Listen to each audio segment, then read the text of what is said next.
360 resto.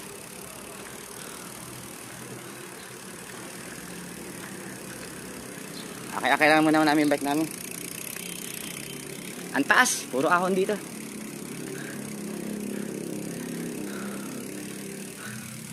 Hindi siya nakakahingal ah.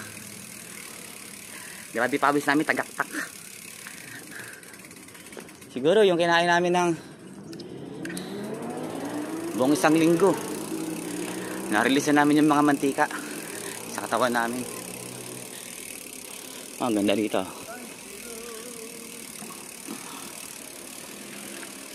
Ernie. Tabi, may kotse. Lakas na ito ni Ernie.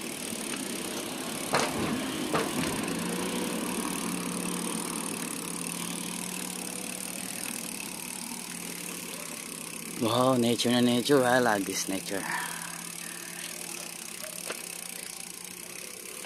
Alam mo yung amoy guys. Ang bango na kami ng nature.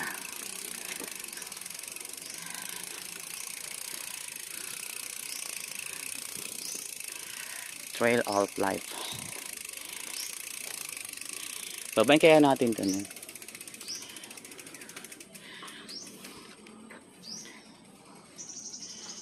Sabi? Trail of life.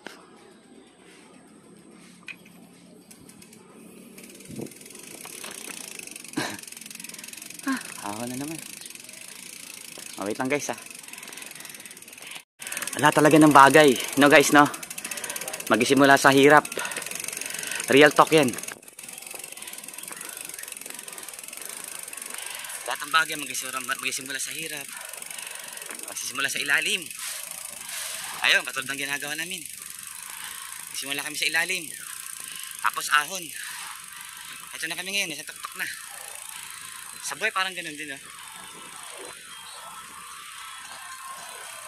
Parang lahat ng bagay ang sikapan mo. Maraming trials. May mga lubak-lubak na daan, parang bike. Hihito ka. Pero hindi susuko, di ba? Ganun yun. So ganun din itong ginagawa namin sa biking. May ahon, may patag. Pero mas marating mo na yung pinakagusto mo at pangarap mo na marating. Successful ka, yun yung tinatawag na success. Diba? Napakasarap ng feeling. Kasi dito na kami ngayon. Yan. Oliver, medyo nakapagod talaga. Malapit pa nga lang to eh. Okay? So ang gagawin natin ngayon, Plan B, parking lot. Let's go guys. Parking ng bike natin. Make sure natin may kadena yung bike natin ha. Saan tayo akit? Mamaya. Ay. Okay na rin, nakarating din. Boss, parking nga ng bike. Dito lang. Thank you.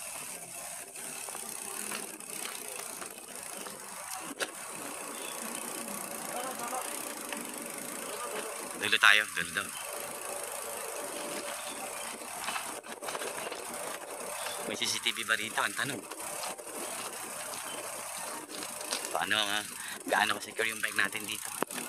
Pang overlooking na naman dun. So let's start here.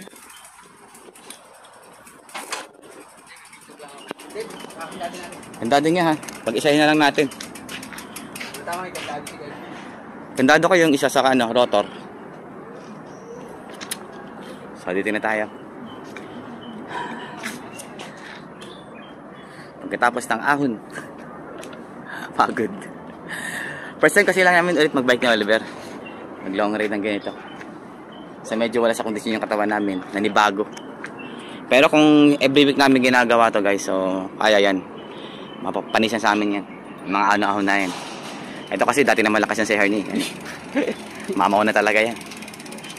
Oh, kadena nyo. Okay, yan mo na ngayon. Yan mo na sa ngayon.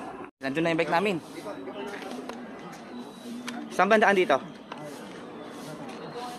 Pasag na kami. Pawis man. Tanggalin mo yung helmet mo. Baka mawala helmet natin dun.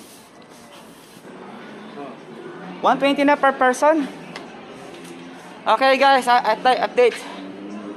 Sa pupunta dito sa Cloud9, nagbago na yung kanilang entrance fee. 120 na, dati 70. 130. Dati yung 70 nung nagpunta kami rito. Tapos naman siya 120.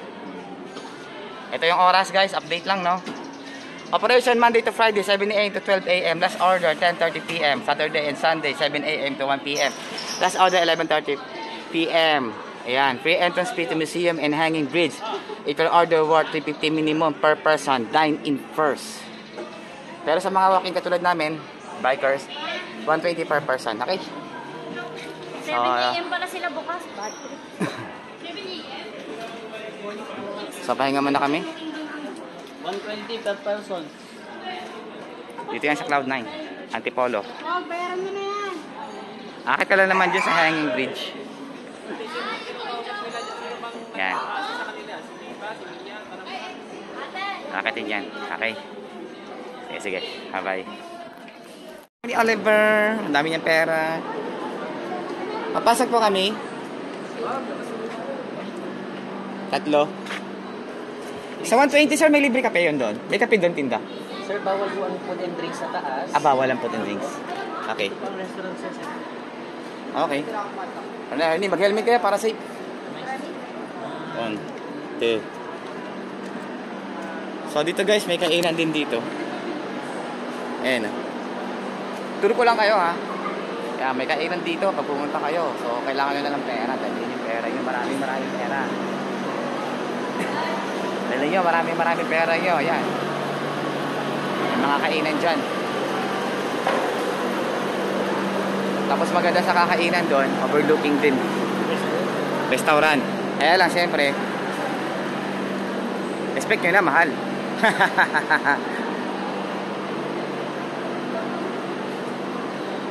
Kaya sa baba lang kami kumakain, mura lang din eh.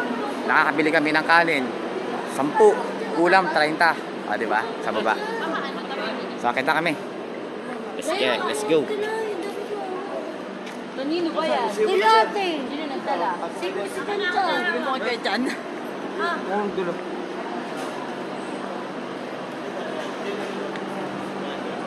Museum before hanging bridge.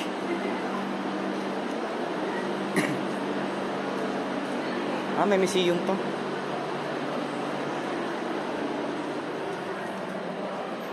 Wow, ha. Amazing guys, oh. May museum pa pala muna bago may hanging bridge sila, no? So, Ber, abante na, Ber. Alright, ayan, no?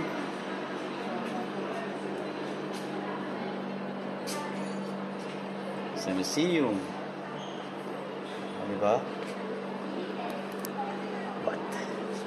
So, maganda, pinapaganda na pala nila, kaya pala naging mahal na. Kasi dati, ano to eh.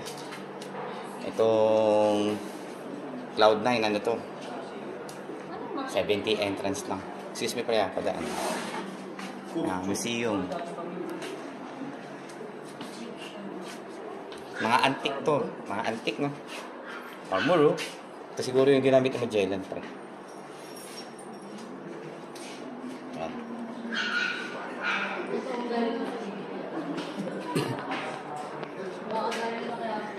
So, may museum din dito. What? Mga antique.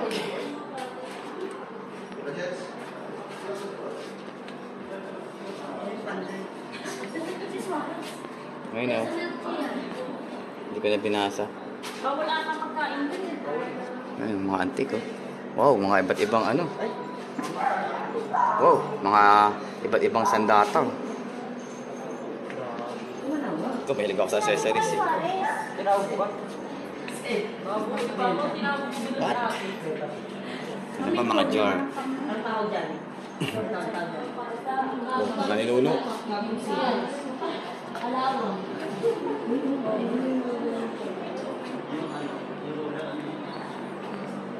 Ikutin mo talaga, no?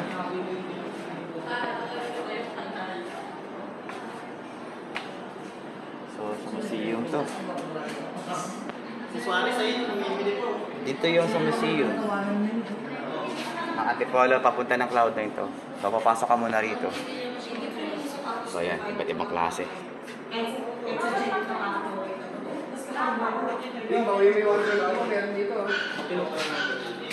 Mga iba't ibang klaseng gamit na antique.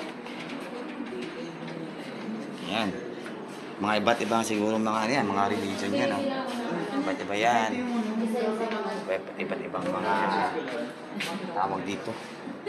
Mga ninuno na luto dito.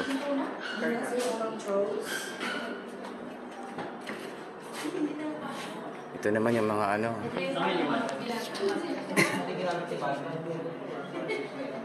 Iba't ibang klase. Ano bang tawag dito? Mga Buddha. Buddha. Alam mo ba Maki yung original niya? Ng Golden Tana. Wala akong idea sa mga ganito guys. Pero nakaka-amaze na. Ano to, sir? Bangat ko na nagmumuruan.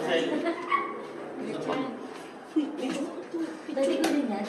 Matutupad yung mga wish ko pag ginawa ko yan. Oo, makakulong ka. Ito naman, yung mga... Pag yan ginawa mo, yung wish mo matutupad, yun sa iba, wala na. At tinatupad yung wish ko. Ibang mga dyan. Lalagay nga ko rin mo sana mag-reply. Bakit pala si Marcos? Kasi pakimute na lang yung voice niyan pag kaya na-upload mo. Ayan, yan. Antik pala yung ano. Bangs? Bang? Bang?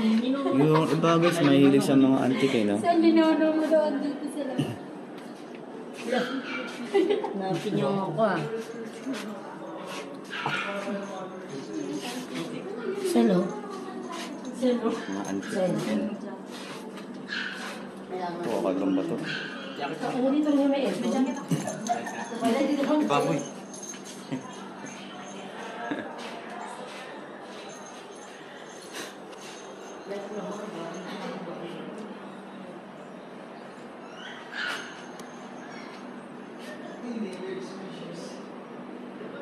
So yan si Jesus.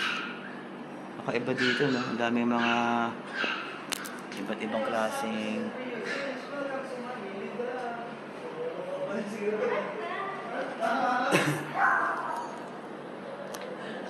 iba't ibang klase, oh. Dadaan ka muna dito, guys. Pag ano, papunta ka lang sa hanging bridge. Pandami.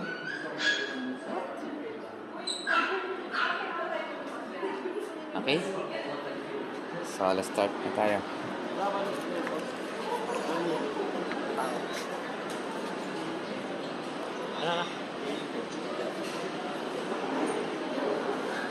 Nakita tayo. Dami na daw.